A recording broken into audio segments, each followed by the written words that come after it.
Salut tout le monde, j'espère que vous allez bien, que vous passez une très belle journée. Je vous retrouve aujourd'hui sur la chaîne YouTube pour une nouvelle vidéo. Et aujourd'hui ce sera une vidéo In My Library Bag, donc pour vous présenter mes derniers emprunts bibliothèque. Ça fait un moment que je vous ai pas fait ce genre de vidéo puisque pendant un bout de temps elle tournait pas mal sur la chaîne. Ça faisait peut-être trop, mais là ça fait super longtemps que je vous en ai pas fait et je vais pas vous le cacher, j'adore vous faire ce genre de vidéo. J'adore vous présenter toutes les petites trouvailles que je peux faire à la bibliothèque, donc je suis super heureuse de reprendre ces vidéos et je vais encore une fois arrêter de bablater puisque comme d'habitude on se refait pas, j'ai une vingtaine de livres à vous présenter. On commence tout de suite par les romans pour adultes pour arriver à la fin de la vidéo aux albums. Donc on va commencer avec ce qui est actuellement ma lecture en cours, Toute la lumière que nous ne pouvons voir d'Anthony Doerr, paru aux éditions Albin Michel. Donc je n'en suis qu'ici dans le livre, je ne sais pas grand chose, si ce n'est que c'est un roman qui se déroule durant la Seconde Guerre mondiale, que l'on suit deux personnages en parallèle, celui de Marie-Laure, qui est une jeune aveugle qui est réfugiée à Saint-Malo avec son père, et celui de Werner, qui est j'avais la quatrième de couverture, désolé, un orphelin, véritable génie des transmissions électromagnétiques, dont les talents sont exploités par la Wehrmacht pour briser la résistance. Donc c'est deux histoires, deux dessins qui s'entrecroisent. Donc pour le moment je n'en suis qu'au début comme je vous le disais, mais j'aime beaucoup le style de l'auteur qui est très fluide, très poétique. C'est un très beau livre. L'objet lui-même en lui-même est très beau. Je n'en ai pas entendu beaucoup d'avis, mais les seules chroniques et avis que j'en ai lus étaient vraiment très positifs. Ensuite, La plantation de Leila Mecham, je ne sais pas trop comment ça se prononce, paru aux éditions Charleston. Donc ça va être le premier livre des éditions Charleston que je lis, il me semble. Mais j'ai entendu d'excellents avis sur presque tous les livres de cette maison d'édition et les couvertures sont juste sublimes. Ce livre aussi traite de la ségrégation raciale aux États-Unis, il me semble. J'en ai entendu peu d'avis. Voilà, mais j'ai entendu de très bons avis de cet auteur, même si c'est une belle brique, j'ai hâte de me plonger dedans. Ensuite, un petit peu de romance, puisque c'est l'été, j'ai envie de romance et j'ai envie de découvrir un auteur en particulier qui est Nicholas Sparks. Je n'ai lu que les pages de notre amour de cet auteur pour le moment, mais j'ai envie de découvrir d'autres de ses titres, puisque c'est un auteur que l'on peut qualifier un petit peu comme l'un des rois de la romance, si l'on veut. Et j'ai donc choisi de lire À tout jamais de Nicholas Sparks, paru ici aux éditions Robert Laffont dans leur collection best-seller, et je dois vous dire que je ne sais absolument pas de quoi ça parle. Ensuite, j'ai également emprunté un roman de Marc Lévy qui est Les Enfants de la Liberté, paru ici aux éditions VDB, qui est une édition spécialisée dans les grands caractères, puisque j'aime beaucoup lire du Marc Lévy, plus spécialement en été. Ça fait un moment que je n'en avais pas lu, ça me manquait un petit peu, j'aime beaucoup son style d'écriture. Et ce livre-ci traite encore une fois de la Seconde Guerre mondiale et c'est une période sur laquelle j'ai beaucoup envie de lire en ce moment. Je ressens ce besoin, cette envie de lire des livres sur ce sujet, sur cette période. Voilà, je pense qu'il ne faut pas chercher. Il y a des moments comme ça où on a envie de lire un genre en particulier, des livres en particulier, traitant sur une époque particulière. Voilà, je ne sais pas pourquoi, je suis peut-être un petit peu spéciale, un petit peu bizarre, mais je pense que ça arrive à pas mal d'entre nous. Et en ce moment, j'ai pas mal envie de lire sur la Seconde Guerre mondiale. Donc là, je mêle le Marc Lévy, la Seconde Guerre mondiale. En plus, ça m'a l'air d'être une très belle histoire et un très beau livre. Ensuite, un roman policier de Mary Higgins Clark, puisque c'est une auteure, je vous le disais dans ma précédente vidéo, au fil des livres, que j'ai vraiment envie de découvrir encore plus en profondeur. J'ai déjà lu 3 de ses livres sur une longue liste, j'ai encore pas mal de chemin à faire pour les avoir tous lus, mais j'ai vraiment adoré, j'adore sa plume, c'est une reine du policier, voilà, le suspense, l'action, tout est parfaitement bien mené, elle sait me mener de bout en bout, c'est très addictif. Et ce livre-là, j'en ai entendu d'excellents avis, c'est l'un des plus connus de l'auteur, puisqu'il s'agit de La clinique du Dr H, La clinique du Dr H, donc de Mary Higgins Clark, et j'ai hâte de me plonger dedans et de vous donner mon avis. Le dernier livre que j'ai lu, encore une fois, sur un autre thème sur lequel j'ai pas mal envie de lire en ce moment, puisqu'il s'agit de la ségrégation raciale aux États-Unis. Donc après La plantation, j'ai également emprunté Le secret des abeilles de Sue Monk Kidd, paru ici aux éditions à vue d'œil. Donc encore une fois, une édition spécialisée dans les grands caractères. Donc il me semble que ça parle de la ségrégation raciale, mais je ne suis pas sûre du tout, mais il me semble. En tous les cas, j'ai entendu de très bons avis sur ce livre et j'ai hâte de vous donner le mien. On passe maintenant au roman jeunesse, puisque pour une fois, il n'y a pas de roman young adulte. C'était une exception, voilà, je pense. Ça change un petit peu, mais j'ai quand même emprunté 4 romans jeunesse.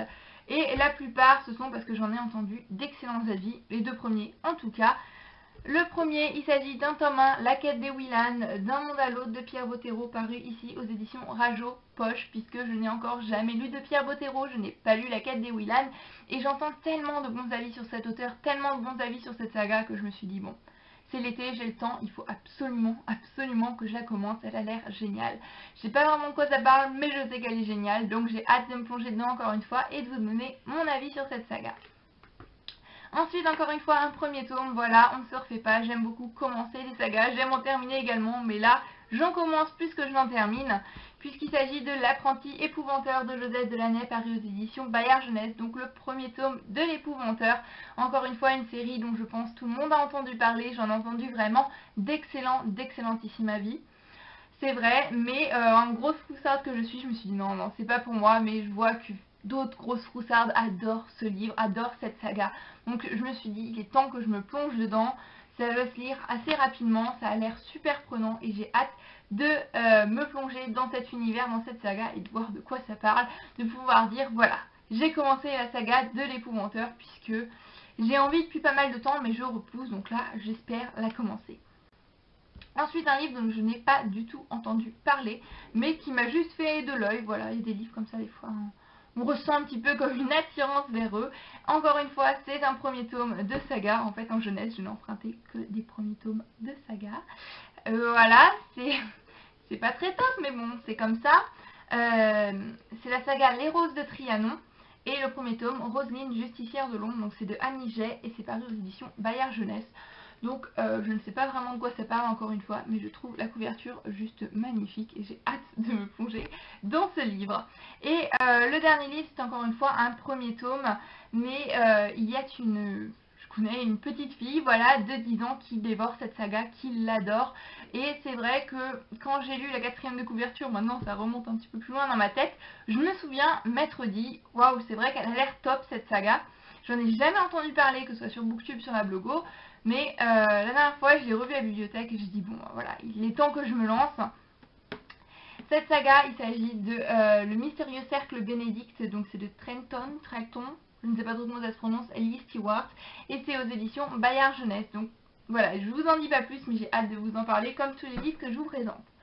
On va maintenant passer aux bandes dessinées avec tout d'abord un début de saga, encore une fois, il s'agit de Mathilde de Jenny, donc le tome 1, Le temps des soupirs, par aux éditions Delcourt. Donc là c'est écrit que c'est l'auteur de Pink Diary, mais je n'ai pas encore lu ce manga. Et le tome 2, Le temps des songes, donc encore une fois, là je ne sais pas vraiment de quoi ça parle, mais j'ai été happée par les couvertures et les graphismes que je trouve juste super beaux, super bien faits. Donc voilà, j'ai hâte de me plonger dans cet univers, dans cette bande dessinée qui a l'air vraiment juste sympa et parfaite à lire dehors avec le soleil qui fait en ce moment. D'ailleurs, au passage, je m'excuse si j'ai le soleil en pleine tête et que la luminosité n'est pas top. Ensuite, une bande dessinée qui me semble traite du deuil, donc j'avais juste très hâte et j'étais très curieuse de voir comment ça pouvait être abordé en bande dessinée et ça a l'air d'être abordé de manière très poétique en plus. Il s'agit de L'Homme Montagne, donc c'est une bande dessinée de Gauthier et Fléchette aux éditions Delcourt Jeunesse et je trouve la bande dessinée en elle-même vraiment super jolie et l'intérieur est assez particulier, les graphismes sont assez spéciaux. Bon voilà, j'ai hâte de voir ce que ça donne.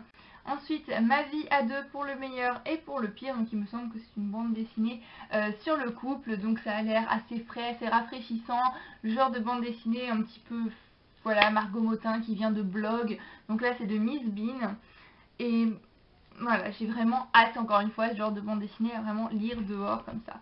Une bande dessinée que j'avais déjà empruntée qui traite, il me semble, de l'égalité entre les garçons et les filles, voilà, qui s'appelle Ego sans ego, c'est de je ne sais qui. Locus Solus et c'est épée égalité par éducation, donc il me semble que c'est une bande dessinée qui est conseillée par l'éducation nationale. Je ne suis vraiment pas sûre de ce que j'avance là, mais il me semble. Et j'avais vraiment flashé, le sujet, tout m'intéressait, même si je suis pas très fan des graphismes. Finalement, je l'avais pas lu. Donc là, je me suis dit, je vais la réemprunter, la relire.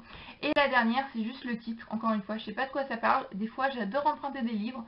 Juste la couverture, juste le titre, je sais pas de quoi ça parle. Et des fois comme ça on fait des découvertes génialissimes sur lesquelles on ne serait jamais retourné auparavant, des livres dont on n'a jamais entendu parler.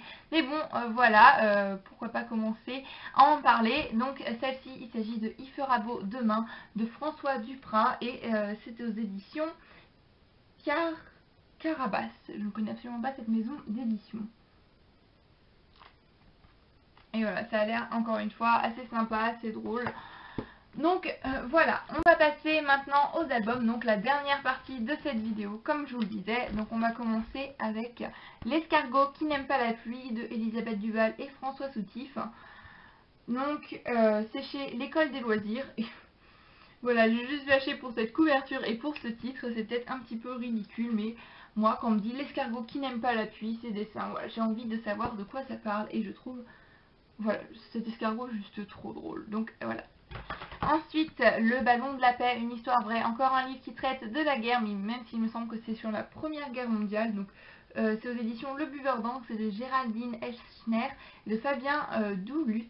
Donc j'ai hâte de voir comment cette histoire, comment cette parenthèse dans la guerre, dans la Première Guerre mondiale, cette histoire d'un match de foot la veille de Noël durant la Première Guerre mondiale peut être traitée dans un album destiné à un jeune public. Voilà, ça m'intéresse beaucoup, je suis très curieuse et j'aime beaucoup les graphismes. Voilà, j'ai vraiment hâte, c'est peut-être l'un des albums dans lequel j'ai le plus hâte de me plonger. Ensuite, La guerre des bisous de Vincent Cuvelier, illustré par Suzanne Arex, paru aux éditions Gallimard Jeunesse dans leur collection Giboulet. Donc voilà, je sais pas trop de quoi ça parle encore une fois, mais on me dit La guerre des bisous, ça me... Il y a des bisous, j'adore.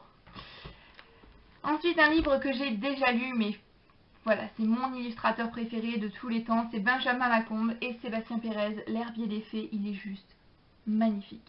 Aux éditions Albin Michel, et j'ai juste envie de le relire encore une fois, de vous en reparler puisque je vous en avais parlé lorsque j'avais un rendez-vous qui s'intitulait Les mercredis jeunesse sur mon autre chaîne, donc c'est-à-dire qu'il y a plus de 2-3 ans. Et voilà, j'ai vraiment super hâte de vous en reparler, super hâte de vous refaire un avis peut-être un peu plus complet, un petit peu mieux fait que ce que je faisais il y a un certain temps. Même si des fois c'est jamais parfait, mais voilà, j'ai vraiment hâte puisque ce livre mérite vraiment d'être connu, mérite vraiment qu'on en parle. Il est juste exceptionnel, il est juste magnifique. Ensuite, là c'est clairement à la couverture le titre Choco et gélatine de Yann Kebi par les éditions Sarbacane. C'est avec Amnesty International il me semble. Je ne sais pas du tout de quoi ça parle. Et là je vois que j'ai une couleur bleue. Je m'excuse, mais ce livre, je l'avais vu en période de Noël à l'espace culturel, puisque je zonais un petit peu dans les rayons pour faire une petite liste, et j'avais vu cet album-là, et j'avais flashé dessus. Puis quand j'ai vu qu'à la bibliothèque, il l'avait, j'ai dit oh, non, il faut que je le lise. Les graphismes, c'est plein de gourmandises, c'est grand, c'est vraiment génial, et ce livre-là, j'ai hâte de le dévorer, littéralement. Et pour finir, le dernier, je l'ai pris juste parce que je le trouve vraiment trop mignon. Et le titre, j'adore. Le grand-papa et sa toute petite fille. Donc c'est de Cathy Horst et de Samuel Ribéron. Et c'est paru aux éditions Milan Jeunesse. Donc voilà la première de couverture et la quatrième. C'est trop mignon. Donc voilà, c'est tous les livres que j'ai empruntés dernièrement à la médiathèque. Je pense que c'est déjà bien assez. J'espère que cette vidéo vous aura plu. Encore une fois, comme d'habitude, n'hésitez pas à me laisser un commentaire si vous avez lu l'un de ces livres, avez envie de les lire. Voilà, n'hésitez pas à laisser un commentaire. C'est toujours un plaisir pour moi de les lire, de vous y répondre. J'espère encore une fois que cette vidéo vous aura plu. En attendant la prochaine, je vous fais à tous plein de bisous. Je vous souhaite d'excellentes lectures sous un beau soleil et je vous dis à très bientôt dans une prochaine vidéo. Bye bye.